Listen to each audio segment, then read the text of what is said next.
Today's question comes from Chris in Tennessee. With COVID cases ramping up again, I'm wondering how to prepare in case we have lockdowns again. My profession isn't one where I can work from home. What steps can I take now to protect my family in case I'm not able to work for several weeks?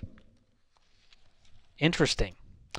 Well, I don't like people going into paranoia about what could and what ifs, but several weeks sounds like something that could be easily covered with an emergency fund, where if you for some reason got laid off, fired, you'd be taken care of for 3 to 6 months. Yeah. But it sounds like there's more behind this question than just a financial question.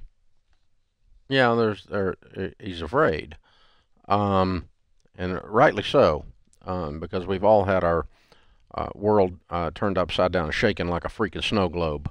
So, we don't know what's going to happen next. And it's not even the disease you worry about all the time. It's whether the government loses its mind or not. Well, that's not even in question anymore. But it's just a matter from state to state, locality to locality, how much crap you're going to get. So he's in Tennessee, so he's safer than most. Yeah, he's probably very safe in that regards. The thing about the stuff we teach, George, while we get criticized for it to be overly simplified or one-size-fits-all or primitive or not for people with money, it's only for broke people or whatever, we get all these critics on this stuff. And the reason they're wrong is not because we're smarter or something like that. The things we teach are common sense, biblically based financial principles.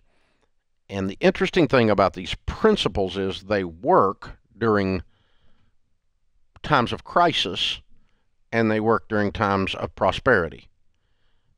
They're the only set of principles that work during both times. And so if you're out of debt, principle number 1, you have money in savings for an emergency, principle number 2, you're living on a plan, principle number 3, you are not self-centered so that you're generous, principle number 4. You're surrounding yourself with like-minded people, principle number 5. You're diversified, spread your portions to 7, yes to 8, for you do not know when disaster may come upon the land, Ecclesiastes says in the Bible. Diversification is a biblical concept. It's also a financial concept. But, we're going to live on less than we make. We're not in debt. We're not co-signing debt. Debt's off the table. We're investing wisely. What you are then is you have gone the slower route and you have built the brick house like the third pig. And so my answer to Chris is be the third pig. You remember the 3 little pigs, right? The first 2 little pigs got their house blown down by the big bad wolf called pandemic.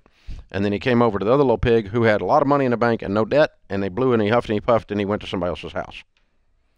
And they said, no bacon here, buddy. And so, that's the story. We all remember it, right? So be the third pig. We're going to need to print up T-shirts. Be the third pig, right? And so if you're the third pig, you are prospering during wonderful times and you're prospering during the pandemic. And it has a tendency, when you're not broke, to help you avoid paranoia. Because this one sounds a little bit paranoid. Yeah.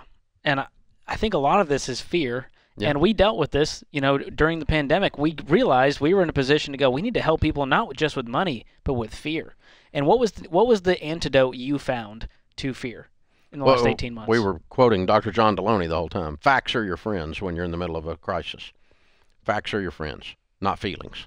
So we need to go to reality here and so, say, the truth is, Chris, if you're in Tennessee, if you get out of your house and walk around, you're not going to see a society that is shut down by COVID.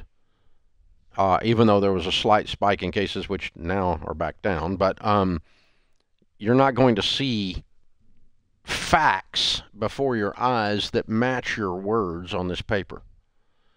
The facts are your friends. Feelings are not your friends. And worry is a feeling. Paranoia is a feeling. Concern over observable craziness and stupidity is a fact. And that's okay to be that. I'm that. I don't know what's going to happen next. You know, who knows what people are going to do. And I truly am more concerned about an out of control government than I am the disease.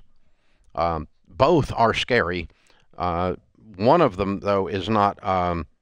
Well, anyway, it's just, yeah. So if you'll get out of your house and walk around, sir, and get out in the sunshine and exercise, you need some vitamin D, and walk around, see human beings interacting that are not freaked out, they're not scared.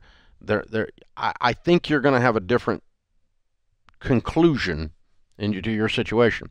But to answer your question about worrying, be the third pig, because these principles work in good times and they work in bad times. George, I remember 2008 when the housing bubble burst, when the hedge funds had securitized subprime mortgages and stupidity had run amok, and Wall Street brought the American real estate market to its knees, with it the stock market. Stock market dropped in half. Bush is transitioning into Obama. Neither one of them could find their butt with both hands at the time. And it was a disaster. I mean, it was scary. And I remember distinctly, I was on Fox News. I was in New York. And I finished Cavuto's show. Cavuto and I have been friends for years. And Cavuto is very, very smart. Neil's a very bright man.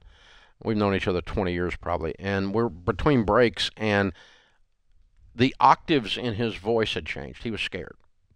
Because we're watching that red ticker tape go across the dadgum thing, 6 feet tall across the side of the New York building, and the stock market's going down, gold prices are going up, all these volatility signs are not good. And he said, "You think we're going to be okay?" And I said, "I know we're going to be okay."